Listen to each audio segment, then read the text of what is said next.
Le point le plus important, ce sera évidemment l'intégration des ultra-orthodoxes, qui est un sujet majeur aujourd'hui et vital même pour l'avenir du pays. On va couper les vivres tout simplement au milieu ultra-orthodoxe pour les gens qui ne servent pas et qui ne travaillent pas. Et ça va les forcer à s'intégrer. Ce sont nos frères, on veut qu'ils soient intégrés, mais la situation ne peut plus continuer. Il ne peut plus y avoir d'État dans l'État, comme c'est le cas aujourd'hui. Les ultra-orthodoxes, les Haredim doivent devenir des Israéliens à part entière. Donc ça va être vraiment un des axes majeurs. Ce sera une des premières mesures du gouvernement. Si cette loi passe, elle sera annulée immédiatement, évidemment. Et il n'est pas question de. C'est pas une loi d'enrôlement, c'est une loi pour ne pas enrôler.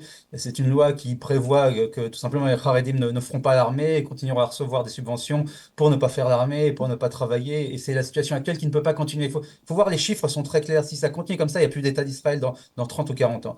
L'économie s'effondrera, il n'y aura plus assez de soldats, les gens s'enfuiront d'ici. Ce n'est pas possible, ça ne peut pas continuer. Les Haredim doivent s'intégrer, ils doivent être des Israéliens comme les autres, ils doivent travailler comme tout le monde, et ils doivent servir leur pays comme tout le monde.